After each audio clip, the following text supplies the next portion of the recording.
I was going to explain a little bit about Dogwood Crossing at Miles. We are an art gallery, library, IT centre and social history space. Because of the efficiencies that is created by the shared facility, and probably more importantly the fact that we are managed and all our planning is done together, that we're able to staff the centre with a group of dedicated employees that can share their skills across every section. We actually have 4 full-time staff members that work in all areas of the facility. We have 1 dedicated librarian, but we don't actually have any specific gallery staff. The rest of the centre staff actually work across all areas. We attract about 35,000 visitors a year, both tourists and locals, but our locals make up approximately 80% of our visitors, which was not really how we thought things would turn out 6 years ago when we opened. We thought our main visitors would actually be our tourists, so we're just thrilled that there's such a high level of community ownership and that our own community really values the centre. We have a population of about 1,000 in our town and then 3,000 in our old shire, so we're from quite a small population, so we're quite proud of our visitor statistics as well. We have the most wonderful group of volunteers, as most centres do, that work really hard to try to make sure that we provide really high quality programs. We think it's very important that regional communities also get to access high quality programs all of the time. Our art gallery committee is a volunteer committee, and they're the ones that manage the centre, manage the gallery side and the gallery calendar. The gallery committee is supported by another volunteer group, our gallery groupies, and the groupies are the ones that help. They don't want to make the decisions, but they come and help with changeovers and exhibition openings, education programs, anything that we ask from them, they help out pretty much. We also have another group of young girls, our Dogwood Divas, who are a huge part of our facility. They come and help out and add a great sense of vibrancy to our centre. But responding to the needs of the community is really what Dogwood Crossing has always been about, and it's not just a gallery now, but a community hub, and it works with all sections of the community. I realise that I haven't been flicking through. We're very proud of our space, so I've got just to give you an idea of what we actually look like. It's a wonderful, wonderful space, and we're very, some of these photos haven't come out too well, but we're very, very lucky with that we can do many, many different things with our one space. So about the exhibition Cultural Connections was probably our first attempt at directly dealing with a delicate issue in our community at the time. Cultural Connections was an exhibition that was developed in response to our community's growing angst about the, at that stage, forthcoming council amalgamations. Our community was uncertain about the future. Our shire, the Marilla Shire, was about to be amalgamated with Tara, Chinchilla and Wombo Shires, Dalby Town Council and the Wandoan half of the Taroom Shire. So effectively it was 5.5 shires were being amalgamated into one, the new Dalby Regional Council. And the community weren't too impressed about it to begin with. At Dogwood Crossing at Miles, we wanted to work with the community to help them through this change. There was a lot of negativity, and we wanted to look at something in a positive light. We certainly didn't want to try to sell amalgamation, and we didn't want to preach, but we did see this as an opportunity to put together an exhibition that might encourage people to look for something positive. Because even though our communities weren't able to be part of the decision-making process when it came to amalgamation, it was forced by the state government, that they could possibly affect some of the outcomes. As cultural workers, we know that cultural activities bring communities together. They help residents build meaningful relationships, develop talent, inject funds into the economy, and importantly, give communities an identity. We wanted to make sure that our new council also knew this, and we wanted to show them the important role that galleries and museums could play in interacting and engaging with the community, to make sure that cultural development was on their radar right from the beginning. We knew it was a lot to ask from one exhibition, but we were prepared to give it a go anyway. Each year we keep a space in the exhibition program to present an exhibition that draws on our council collection. This space was timed perfectly, actually, to coincide with amalgamation. So it was decided we would use this time to present an exhibition that explored the cultural connections that could be made in our new region and showcase each of the galleries and museums and the many different cultural organisations with our new region. We had to make sure our intentions were very clear to ensure that the public didn't feel that we were pushing a council agenda, because we weren't, and we certainly didn't have all the answers. So we decided to present straight facts and then link with some food for thought. We presented the straight facts about the upcoming amalgamation and had maps regarding the new boundaries, when it would take effect, our new statistics, all that kind of information. And then we asked the questions, what does this mean for cultural development in our region, and can we protect local character and build a shared identity? The exhibition also included shire profiles from each of the shires. It showcased each of the council's collections, and it also showcased cultural organisations, including galleries and museums from the 6 areas that were soon going to be governed as one. It was all about visualising a movement towards the future and a new regional partnership, and it really just aimed to present opportunities that could arise from our cultural connections and help our visitors learn about the identity of the shires that they'd soon be joining. So yeah, we just did it really, we wanted to just present straight facts and then just give some information on the side as well. How did we engage with the other organisations? We hit phones. We started with our council colleagues, and then we gathered organisations' contact details from them. Then we called those organisations asking if they would like to be involved, and we also asked them at the same time if they knew any other organisations in the area that they thought they might be involved. If they weren't on the list, we added them to the list, and then we continued calling until there was nobody left on the list. We were really pleased with the response. Initially I was a little bit worried, because I really didn't want the other organisations to think that we were trying to take over. It was a really difficult period for everyone, because everyone was unsure of their future, and we do have 3 galleries in our region and a number of museums. But once we explained what we were doing, nearly everyone was excited to be involved. We ended up with 33 different organisations that wanted to be part of it. How we pulled it all together, now that was a task in itself.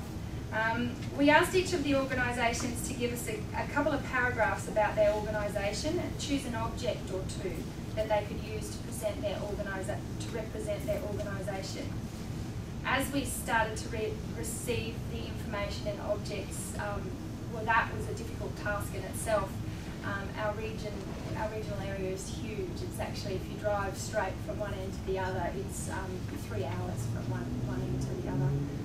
We actually ended up asking if the organisations could deliver their info and objects to their local council office or their local gallery, and working with council staff who were travelling a lot during the time for different sorts of meetings.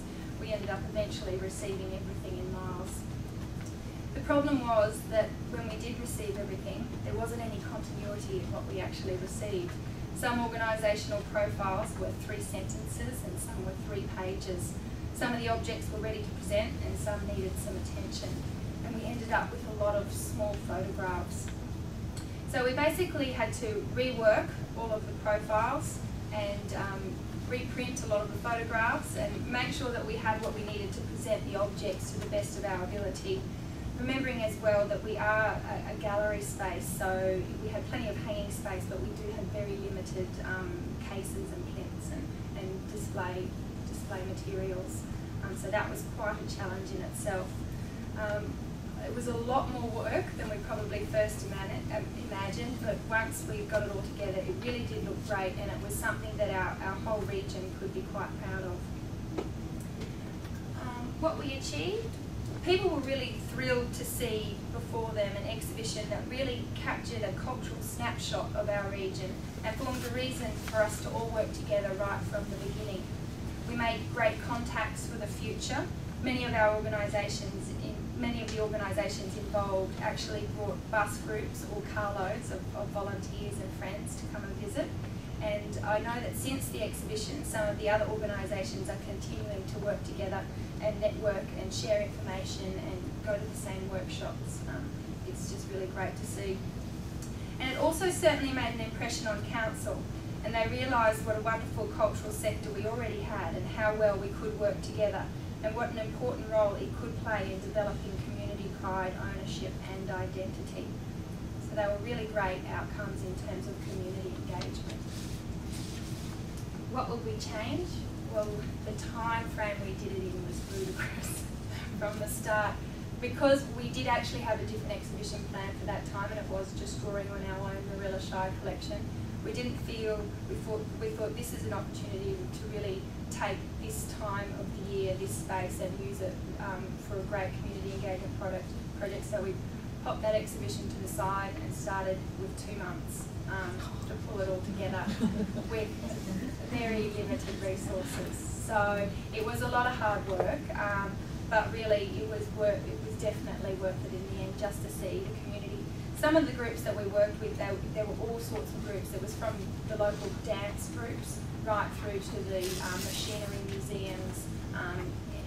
There was choirs. We went through the whole cultural spectrum, from performing arts through to the visual arts. So there was a lot of different objects that we were receiving, and it was difficult to put it all together. But it was great for them to come in and see their objects representing their organisation in a gallery space, presented in a professional manner. They were really proud to be part of it. And what we really would change too is we would have been a lot more specific about what we wanted from each of the organisations. We should have made it much more clearer for them. It would have been easier, and for us it would have been a lot easier had we known what was going to turn up when we did start to receive all the information. So that's basically the information I've got. Oh, that's the other thing that we would definitely change. Documentation of the exhibition. Unfortunately, we didn't do a lot of it. I think after we'd done all the work putting it together, we must have had a brain freeze of some kind, because there isn't a lot of documentation, which is really sad. We've got a great contacts list, and everything that we do have is very usable, but in terms of photographs and great ways to show other people exactly what we achieved, we don't have a lot of that. And what we did have, unfortunately, Anne, who has helped us out with this exhibition, who's one of our cultural officers and is away at the moment, so she's tucked that away somewhere, so I don't have that to show you today either. But that's basically how it all came together. Yeah, so it all worked very well. We were very proud of it in the end, but it was a lot of work, but it was definitely all about community engagement, this exhibition. So, yes, questions? There's a question. Joe? I was just wondering, given the sensitivities of it all, how did you go, or did you have to go through any special processes to actually do the exhibition with your own council? We've always been extremely lucky. Our council has been extremely supportive of our facility. We could never have asked for more than what the Marilla Shire gave us, and it is continuing on into the Dalby Regional Council, which is very exciting too. Other than a lot more resources, that's always something we can ask for. But they were very supportive. They were happy for us to work on an issue that was sensitive, as long as we were presenting it in a way that wasn't biased at all. And that was the biggest thing that I think we had to make sure, is that we weren't pushing an agenda. We were just giving facts and giving information, and then letting everybody else come in and answer questions.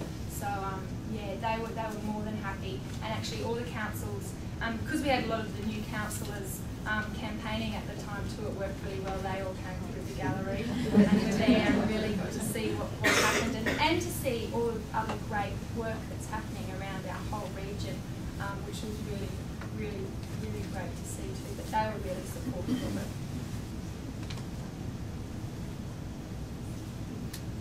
Any other questions for now? There will be time later. Oh, yes, yeah. Tim. How many organisations have you got with 33 there was altogether. Yeah, so it was a large list, and it was really hard to pull it all together, and to get a flow through the gallery too, because we were doing it ourselves. It is something that we had to really work on, and that took a lot more time than we were expecting as well. But yeah, it was 33 organisations, and we had a great contacts list that we would give to everybody on their way through as well. So we've been working together since, which is nice. And what sort of objects were presented for the exhibition? How was it installed? Well, so that was one of the things. We had a number of things. I mean, it was all presented in all different ways. We had a lot of photographs in the end, which worked pretty well because we could then map them ourselves and present them in a way that was still professional. And we did get them all reprinted, so that they were all a similar size and a similar form. But then we had the same mapping going through. The other, another really interesting product that we had was we had little bottles of oil, of the first oil out at Mooney. It was, oil out at Mooney, and there was some great information about that.